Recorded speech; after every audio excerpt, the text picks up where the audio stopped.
COVID-19 continues to change how we live and work around the Great Lakes.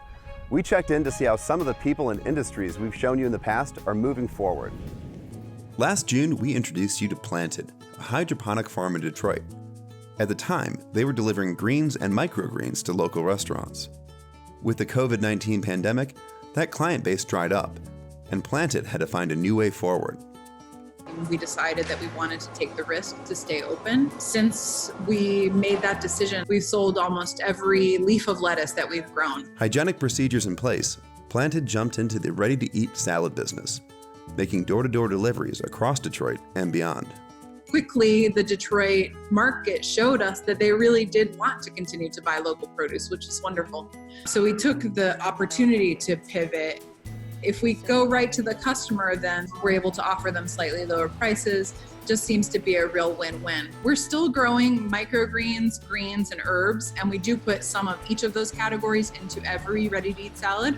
But then we're also going to be buying from some of our friends for additional fruits and vegetables and nuts that will go on top of the salad. As always, margins are a little slim for us because we're growing in this high technology environment.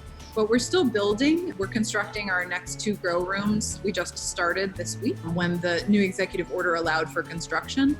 So when we have that supply available, then we'll have even more volume and hopefully even more affordable prices. We really hope that people understand the value of local foods, because now all of a sudden we're intimately aware of how interconnected our world is.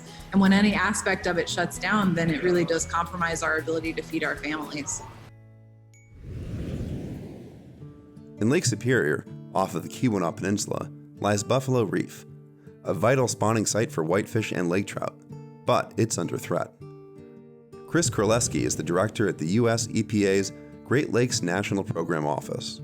What we're dealing with in Buffalo Reef is literally 22 million cubic yards of what we call stamp sands that were generated by the copper production industry. Over time, that huge mass of material, which was piled up on shore, it's sloughing off into the lake itself and moving out towards and covering the reef.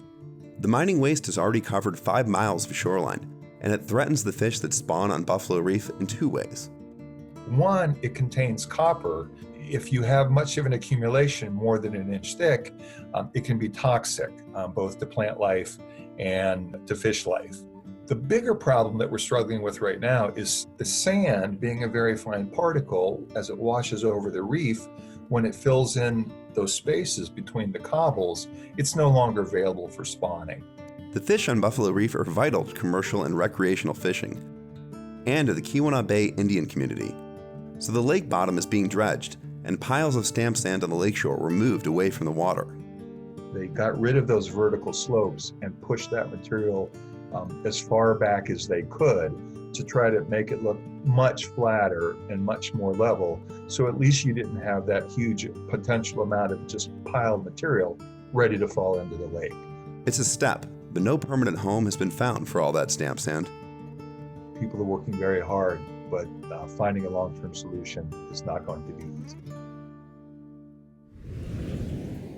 Ed Verhamy is an environmental engineer at Lemnotech, which created and maintains the buoys that act as a detection system for harmful algae blooms in western Lake Erie.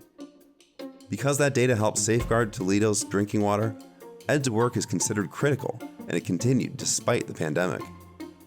We didn't always know that these monitoring projects were critical. When we started monitoring the Great Lakes in real time and making data available, these were research projects that were mostly funded with academic researchers, with the Toledo water crisis and monitoring harmful algae.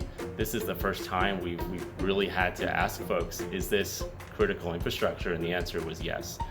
These plant operators rely on this data to understand what the lake is doing. I mean, the goal of having these sensors is so less people have to go in the field to check on the bloom. Our university partners are really struggling, being classified as research and professors and students. They're not quite as able to get those critical designations, and their support systems aren't as strong. So it's going to be a much different community monitoring the bloom this year. One of those university partners is Laura Johnson, director of the National Center for Water Quality Research at Heidelberg University, where water sampling had to be scaled back.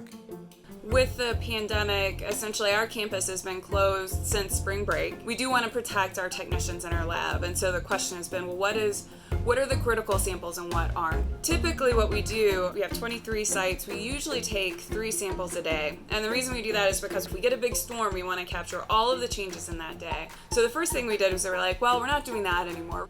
The center's sampling effort now prioritizes the Maumee River, which brings in most of the agricultural runoff that fuels the Lake Erie algae blooms. We did go out just today to collect samples, and we're analyzing prioritized samples right now. So not everything. We are doing everything we have for the Maumee because that's directly linked to the bloom. So it's not as informative as normal Heidelberg quality data is, except for the Maumee, and we're going to at least have 1 sample a day for there. Mother Nature's cycle of understanding it, like it doesn't stop, it doesn't change these relationships. So we're going to miss a big gap in research this year. To me, bloom size and bloom severity is critical, and it's something that the whole community needs to understand and be ready for. Captain Dave Spangler has been running fishing charters on Lake Erie for 29 years. In a normal year, his bookings start the 1st of April, but this year, Ohio's stay-at-home order meant he couldn't take customers fishing. We lost all of April, so there's 4 weeks, and the first 2 weeks of May before we did get the okay to go ahead and start May 12th. So that business is lost for this year. I've had calls that people had already had one booked, and they called and said, we're just not comfortable, we don't think we'll come, we'll reschedule next year. I've had that part, and then we've had about the same calling, okay, we want to go fishing. Things aren't exactly back to normal though. Certain precautions must be taken for safety. I only put 4 people aboard the boat instead of 6, and I do the extra cleaning that we're supposed to be doing to make sure that the next crew that goes on is not going to have any effects of what we did from the previous day. Right now, the fishing is fantastic, and there is a reason this place is called the walleye capital of the world, and it is that good out there. So I guess to anybody that wants to come, call a charter and get out here and go fishing, because it is unbelievable. Thanks for watching. For more on these stories and the Great Lakes in general, visit greatlakesnow.org. When you get there, you can follow us on social media or subscribe to our newsletter to get updates about our work. See you out on the lakes.